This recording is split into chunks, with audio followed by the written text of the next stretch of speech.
오늘은 천명이라는 제목으로 말씀을 나누겠습니다. 사도행전 1장 14절을 보시면 됩니다. 여자들과 예수의 어머니 마리아와 예수의 아우들과 더불어 마음을 같이하여 오로지 기도에 힘쓰더라. 그렇게 사도행전 1장 14절에 되어 있습니다. 지금 전도자의 삶 62가지에 대해서 계속 말씀을 보고 있습니다. 그 중에 저번 주까지 가장 기본인 그리스도, 하나님 나라, 성령에 대해서 봤고, 오늘은 그 네 번째, 그 가장 기본적인 하나님이 주신 언약을 바탕으로 해서 우리에게 와 있는 것, 그게 뭐냐? 천명입니다. 천명. 천명은 뭐죠? 하늘의 명령이잖아요. 하늘에서 우리에게 맡기신 겁니다. 명령은 하라는 의미도 되지만 내가 너를 이 세상에 보낼 때 그렇게 인도하겠다, 그런 뭔가 큰 개념이 포함되어 있는 겁니다. 축복이 포함된 단어예요. 그 성경을 이런 단어들 하나하나 나올 때 먼저 하나님이 그렇게 하시겠다는 언약의 개념으로 보셔야 되고, 두 번째로는 그 언약을 우리가 할 수 있도록 축복의 개념으로 봐야 되고, 그리고 세 번째로는 우리가 그것을 잘 하고 있는지 확인하면서 기준표로, 우리 삶의 기준표로, 나침판으로 그렇게 봐야 됩니다. 그래서 이 단어를 단순히 그냥 내가 뭔가 해야 되는 거구나, 그리고 뭔가 크게 뭔가를 받아야 되구나, 그렇게 보지 마시고 언약으로, 축복으로, 그리고 나침판, 기준표로 보시면 되겠습니다. 천명에 대해서 오늘 알아보도록 하겠습니다. 저번 주에 우리가 어떤 말씀을 받았냐면 그리스도와 다윗의 후손, 다윗의 자손이라는 제목으로 말씀을 받았습니다. 그런데 시편 1편 1절에서 6절까지 보니까 다윗을 보면 다윗은 정말로 하나님의 은혜를 받은 자였습니다. 뭐라고 고백을 했습니까? 여호와는 나의 목자시니 내가 부족함이 없다. 실만한 물가로 나를 인도하시며 푸른 초장에 나를 누이시고 먹이신다. 원수의 앞상에서 나에게 상을 차려주신다. 주의 지팡이와 막대기가 나를 안위하시고 보호하신다 그랬습니다. 근데 그거를 자기가 가장 편안할 때 쓴 시가 아니고 쫓길 때, 아주 힘들 때 그때 썼던 시입니다. 그러니까 그 정도 뭔가 이렇게 자기를 막 죽이려고 압박하는 그런 어려움들이 많이 나타나면 사람들이 짜증부터 먼저 나잖아요. 근데 그게 나서 그 짜증을 담은 시가 아니라, 두려움을 담은 시가 아니라 뭘 담은 시였냐면 자기 속에, 마음속에 있는 하나님의 은혜에 충만한 걸, 그걸 감사해서 남긴 시가 시편에 쭉 나타나 있습니다. 거기서 볼 수 있듯이 다윗은 그리스도를 주라고 불렀거든요. 왜 그랬느냐? 그리스도, 메시아, 그분은 충분한 이름이고 완전한 이름이고 영원한 이름인 걸 알았기 때문에 그래요. 그리고 구원의 답이라는 거, 우리 인생이 창세기 3장 이후로 멸망당할 수밖에 없는데 그거를 해결하신 유일한 길이라는 거, 그 길이 바로 메시아라는 거, 그 메시아가 분명히 오셔야 된다는 거, 그걸 언약으로 붙잡았어요. 그걸 보고 하나님이 마음에 합한 자다, 그렇게 말씀을 하신 거죠. 그리고 다윗은요, 쭉 보니까 언약의 여정을 걸어갔던 사람입니다. 문제 오면, 또는 응답이 오면 그거를 과정이라고 여겼어요. 그게 전부가 아니고. 우리가 대부분 속는 이유가 뭐냐면, 문제 오면 그 앞에 두려워하거나 머리 쓰게 되거나 아니면 응답 왔다고 너무 자만하거나 교만해서 그래요. 만족해버리거나. 그런데 다윗은 문제 왔다고 낙심하지 않고 응답 왔다고 자만하지 않았어요. 응답 오면 하나님께 영광 돌리고 문제 오면 과정인 줄 알고 하나님의 계획을 찾은 겁니다. 그래서 하나님이 나를 어떻게 인도해 나가시는가, 그 스케줄이 보인 거예요. 그걸 보고 시간표를 봤다, 그렇게 말을 하는 겁니다. 그렇게 쭉 살다 보니까 자기한테 주신 천명이 뭔지, 성전 건축이었죠. 역대상 17장 1절에 보니까 나는 백향목으로 만든 궁에 거주하고 있는데, 쉽게 말하면 크고 좋은 그런 집에 거주하고 있는데 여호와의 궤는, 언약궤는 휘장 아래. 그러니까 천막 쳐놓고 거기에 있다는 소리예요. 나는 이렇게 튼튼하고 좋은 집에 사는데 하나님의 궤 예배 드리는 곳은 아주 허름하고 그런 거구나. 거기 비하면 허름하겠죠. 잘 지어놨긴 하겠지만.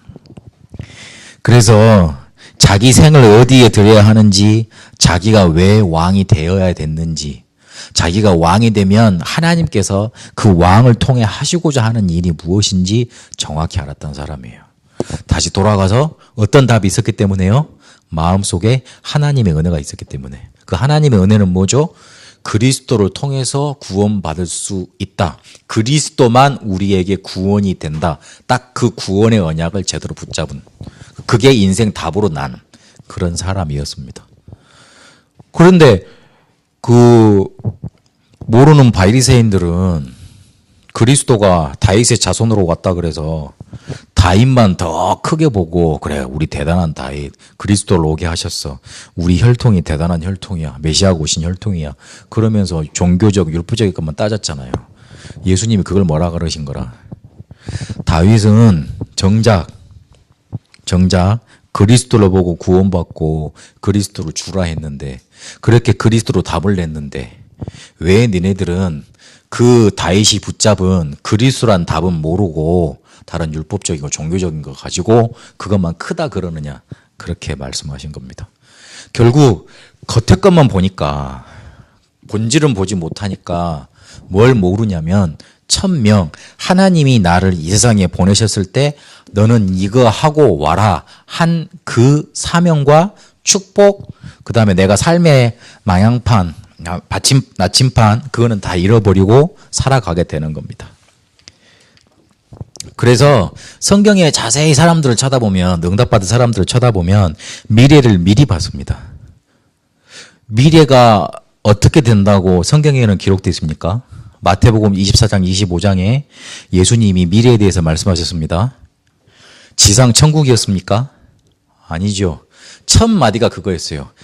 난리, 기근, 재앙이 차고 넘칠 것이다. 그렇게 말씀하셨어요. 곳곳에서 거짓 선지자가 일어나고, 곳곳에서 지진이 일어나고, 곳곳에서 전쟁이 일어나고, 싸움이 일어나서 서로 싸우고, 민족이 나라가 나라를 대항할 것이다. 계속 그런 일이 일어날 것이다 그랬어요. 그런데 25장에 보니까 등은 가졌는데 기름 없어서 혼인잔치에 못 들어간 5처녀 비유 나오지요. 그리고 뒤에 뭐 나옵니까? 한 달란트, 그거 그 주인이 맡겼는데 그거 못 지키고 땅에 파묻었던 그런 얘기 나오지요. 그러면서 양과 염소 나누는 그런 얘기 나오지요. 무슨 말이지요? 세상에 난리는 벅차게 막 일어나는데 교회는 빈 껍데기가 돼가는 거예요. 아무런 힘이 없어져 가는 거예요. 그게 우리가 닥칠 미래예요. 다가오는 미래예요. 성경에 또 미래에 대해서 뭐라고 말했죠? 디모데후서 3장에 보니까 사람들이 자기가 듣고 싶은 말만 듣는다. 자기 귀만 간지러펴 줄 사람, 그런 사람들만 스승으로 둔다. 그런데 성경은 그게 아니다. 구원의 길을 말하는데 너를 온전하게 만든다. 그렇게 말을 했죠. 앞으로 우리가 당할 미래, 그 미래는 분명히 재앙이 가득한 세상이 될 거라고 성경은 말하고 있어요. 그래서요, 거기서 근데 그게 끝이 아니라고 말을 했어요. 뭐라 그랬습니까? 마태복음 24장 14절에 이 천국 복음이 모든 민족에게 전파돼야 하리니 그 뒤에야 끝이 오리라 그랬어요.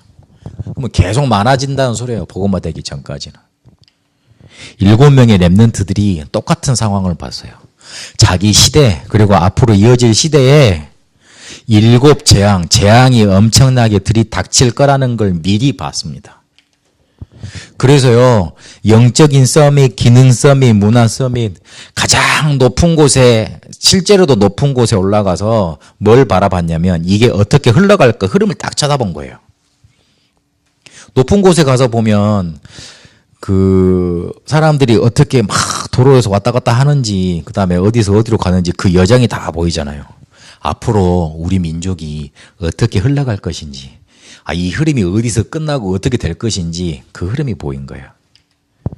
그러니까 당연히 뭐가 보이죠?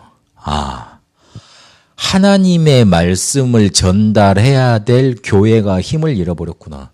복음이 사라져버렸구나. 나는 복음을 회복해야 되겠구나.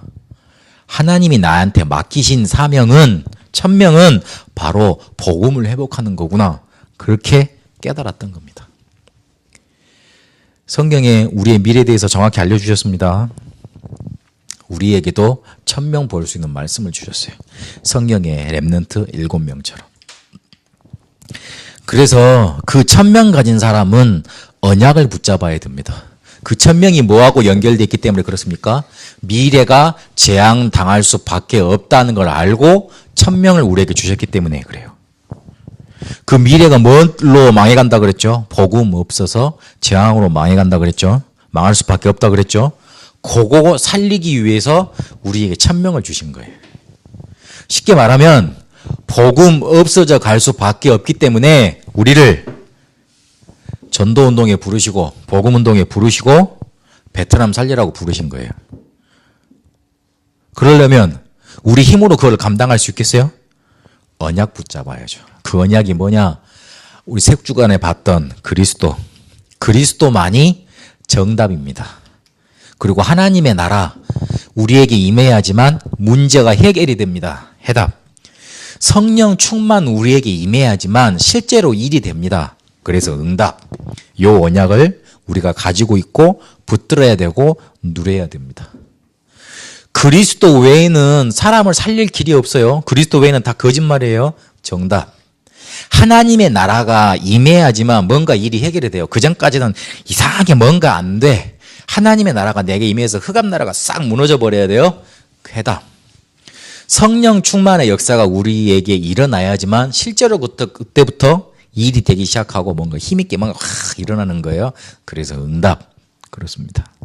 그래서 천명답게 우리가 쉽게 말하면 풀어가려면 천명을 우리 속에 말로만이 아닌 실제로 우리 응답 속에서 삶 속에서 그걸 누려가려면 언약 붙잡아야 됩니다. 그런 사람들이 사도행전 1장 14절에 한 곳에 모인 겁니다. 그 사람들은요, 응답을 본 사람들이었어요. 약속이 분명히 성취될 걸 알고 모인 사람들이잖아요. 그리고 이스라엘의 구원을 미리 응답으로 받은 사람들입니다. 세계복음화 되어지는 과정 속에 누가 제일 많이 쓰임받았어요? 이스라엘 사람들이 제일 많이 쓰임받았잖아요. 결국 땅끝인 이스라엘 사람들이 구원받아야지만 세계복음화도 끝나는 거예요. 그리고 어마어마한 그 당시에 강대국 자기들을 속국시켰던 그 나라 로마를 살릴 수 있는 답, 땅끝의 비밀을 가지고 있던 사람들이 모인 겁니다. 그렇게 천명을 받은 사람들이 한 곳에 모인 겁니다. 이제 천명을 받았으니, 천명을 확인했으니 우리의 앞으로 걸어갈 미래, 앞으로 다가올 미래는 복음 없어서 재앙받을 수밖에 없는 걸 알고 우리가 천명을 받았으니 뭘 가야 되겠냐? 언약의 여정을 계속 가야 됩니다. 이번 주간에도 기도수천 말씀 계속 묵상하는데 언약의 여정을 꾸준히 가라. 언약의 여정을 가면서 뭘 하라? 확인을 해라. 그 말이 제 마음속에 제일 많이 부딪혀 왔습니다. 언약의 여정을 가는데 그냥 가면 안 돼요. 확인해야 됩니다. 내가 과연 어디쯤 와 있는가 확인을 해야 돼요. 그냥 아는 길이라고 가다 보면 잘못 가게 돼 있어요. 아는 길이라고 갔다가 마음 놓고 이렇게 갔다가 사고 나면 당황할 수 있어요. 그렇기 때문에 언약의 여정을 가면서 늘 확인해야 됩니다. 24. 하나님과 통하는 힘이 있어야 돼요. 그래서 크리스마스 때 우리가 말씀 그때 받았었는데 뭐라 그랬냐? 매일 크리스마스, 매 사건의 크리스마스, 매 장소마다 크리스마스 그랬잖아요. 매일 언약의 여정을 가시고 매 사건마다 사건이 생길 때마다 언약의 여정을 기억하시고 매 장소 가는 곳마다 언약의 여정이 어떻게 가면 되겠는지, 언약의 여정을 어떻게 흘러가면 되겠는지 그걸 확인하세요. 매일, 매사, 매소 언약의 여정을 확인해라. 그러려면 매일 매사 그 다음에 매소 그렇게 언약의 여정을 가려면 확인을 하려면 제일 하지 말아야 될 거 속지 말아야 돼요. 나 자신한테 속는다 그랬죠. 아까 목사님 일부 예배 때 말씀하시면서 그 자기 자신에 대해서 거짓말하지 말라 그랬잖아요. 마피아 제1수치라 그랬잖아요. 그런 것처럼 우리가 자기 자신에 대해서 되게 솔직하지 못합니다. 힘들면 힘들다 그러면 되는데 그러면 그 나 힘들다 하고 말하면 그 순간부터 그 힘듦이 뭔가 이렇게 훅 증발되는 것처럼 날아가 버리거든요. 그러는데 힘듦을 꼭 참고 안 좋은데도 이렇게 막 기쁜 척 해야 되고 뭐 그런 것 때문에 막 속습니다. 그리고 어떤 문제가 오면 그게 된 것도 아닌데 그 심리학자가 분석을 했답니다.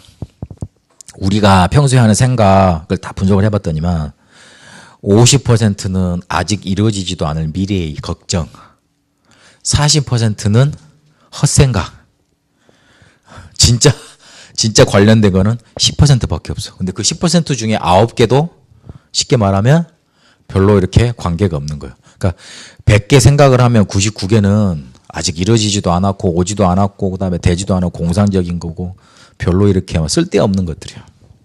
우리가 근데 그런 것 때문에 인생을 다 낭비하고 살아요. 과정이라고 보시면 돼요.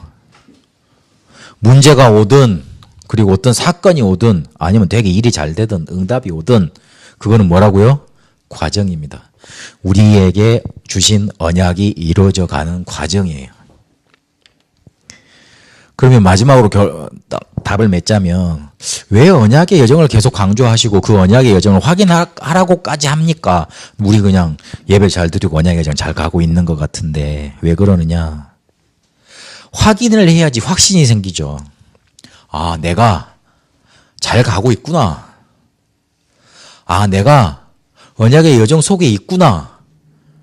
그래야지 확신이 생기지. 그 확신이 있어야 세상에서 이기지. 그 세상에서 이기는 힘이 있어야 사단의 공격에 무너지지 않죠. 그래야 계속 갈 수 있죠. 계속 가기 위해서 계속 가려면 힘이 있어야 되는데 그걸 좀 어렵게 말하면 확신이란 뜻이요. 우리는 천명을 받은 사람입니다. 이 세상에 보내심을 받은 순간부터 우리가 예수 그리스도를 구주로 영접한 그 순간부터 하늘에서 천명이 주어졌어요. 그 천명 우리가 이 땅에서 해야 될 것. 딱 그거 붙잡으세요. 그래서 이번 한 주간 동안 말씀을 묵상하시다가 과부가 2렙돈 자기의 주머니에 있던 거 다 드렸던 것처럼 자기 인생을 다 드려도 될 만큼 그렇게 답이 발견되고 믿음의 고백이 되어지는 축복이 있게 되시길 바랍니다. 살아계신 하나님, 이번 한 주간 천명 확인하고 내가 연약의 여정에 있음을 확신하게 하여 주옵소서. 2렙돈 드렸던 자기의 생활비 전부를 드렸던 과부처럼 내 인생의 답, 그리스도, 구원, 이 복음 완전히 발견하는 축복이 있게 하시고 그리고 모든 것 다 드려도 어떤 것 없어도 우리가 베트남 복음화, 세계 복음화 하겠다는 그 믿음의 고백을 드려지는 한 주간 되도록 축복하여 주옵소서. 천명을 발견하고 천명을 누리는 한 주간 되도록 축복하여 주옵소서. 이제는 우리 주 예수 그리스도와 하나님의 살아계심과 성령님의 인도하심이 오늘 천명을 발견하고 언약의 여정 가기를 원하는 우리 세상교회 모든 성도들과 베트남과 한국이 이제와 영원토록 항상 함께 계실지어다. 아멘.